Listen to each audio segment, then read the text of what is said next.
आज हम बात करेंगे दुनिया के सबसे उन्नत और आधुनिक युद्धपोत यूएसएस जेराल्ड आर फोर्ड के बारे में। यह केवल अपनी एडवांस्ड तकनीकों के लिए ही नहीं, बल्कि इसकी भारी लागत और तकनीकी खामियों के लिए भी चर्चाओं में है।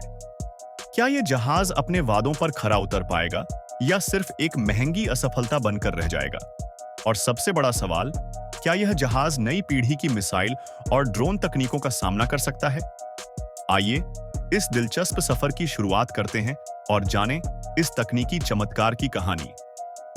जब भी हम युद्धपोत की बात करते हैं, तो जहाज का सबसे महत्वपूर्ण पहलू उसकी ताकत और तकनीकी क्षमता होती है। यूएसएस जेराल्ड आर फोर्ड सिर्फ एक और एयरक्राफ्ट कैरियर नहीं है। यह पुराने निमिट्ज क्लास जहाजों से बिल्कुल अलग और कई मामलों में बेहतर है। यह एडवांस्ड तकनीकों से लैस है, जैसे electromagnetic aircraft launch system (EMLS) और एडवांस्ड अरेस्टिंग गियर (AZ). जहाज भाप से विमानों को लॉन्च करते थे, वहीं EMALS इलेक्ट्रोमैग्नेटिक फील्ड का इस्तेमाल करता है। यह प्रणाली विमानों के लिए तेज, सुरक्षित और कुशल टेक ऑफ सुनिश्चित करती है। वहीं AAG टेक्नोलॉजी भारी और हल्के दोनों प्रकार के विमानों की लैंडिंग को सुरक्षित और आसान बनाती है। लेकिन इतनी एडवांस्ड तकनीकों के बावजूद EMALS और AAG अभी तक अपनी पूरी क्षमता पर खरे नहीं उतरे हैं। टेस्टिंग के दौरान कई बार इन प्रणालियों ने ठीक से काम नहीं किया, जिससे ऑपरेशन में रुकावटें आईं और जहाज की सुरक्षा पर सवाल उठे। इस जहाज में dual band radar (DBR) system है, जो एक ही समय में कई खतरों को ट्रैक कर सकता है। यह मिसाइल, ड्रोन और दुश्मन के विमानों को पहचानने और रोकने में सक्षम है।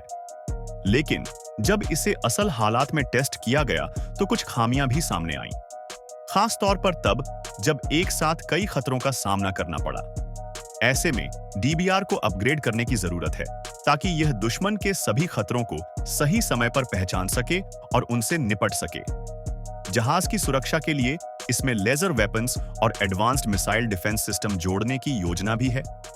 लेजर हथियारों की खासियत यह है कि ये गोला बारूद की जगह केवल ऊर्जा का उपयोग करते हैं, जो इसे किफायती और लंबे समय तक उपयोगी बनाता है।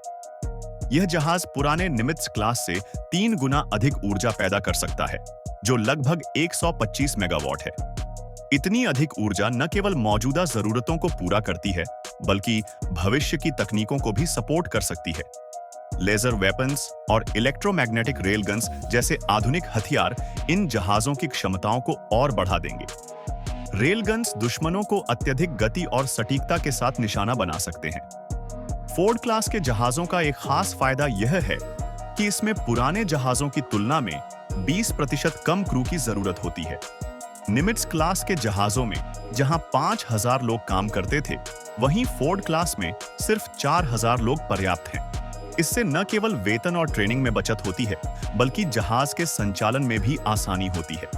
इसके अलावा इस जहाज को लंबे समय तक बिना बड़े मेंटेनेंस के चलाने के लिए डिजाइन किया गया है, जिससे इसकी ऑपरेशनल लागत और भी कम हो जाती है। यूएसएस जेराल्ड आर फोर्ड केवल अमेरिका की ताकत का प्रतीक नहीं है, बल्कि यह नेटो और अन्य सहयोगी देशों के साथ एकजुटता का संदेश भी देता है। जब इस जहाज को यूरोप में तैनात किया गया, तो यह सहयोगी देशों के लिए एक भरोसे का संकेत था। नेटो के साथ किए गए संयुक्त अभ्यास, जैसे एयर डिफेंस ड्रिल्स और एंटी सबमरीन ऑपरेशन, ने आपसी समन्वय को मजबूत किया।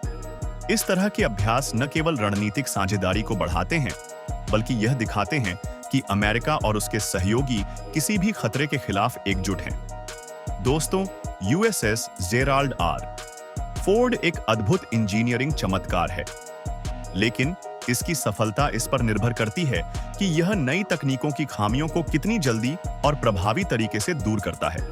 भविष्य की तैयारियों के लिए यह जहाज पूरी तरह सक्षम है, लेकिन बढ़ते खतरों और उन्नत मिसाइल तकनीक के बीच क्या यह दुनिया का सबसे सुरक्षित और ताकतवर एयरक्राफ्ट कैरियर बन पाएगा? अगर आपको यह वीडियो पसंद आया हो, तो इसे लाइक और शेयर जरूर करें। हमारे चैनल को सब्सक्राइब करें। जय हिंद और वंदे मातरम। ओम।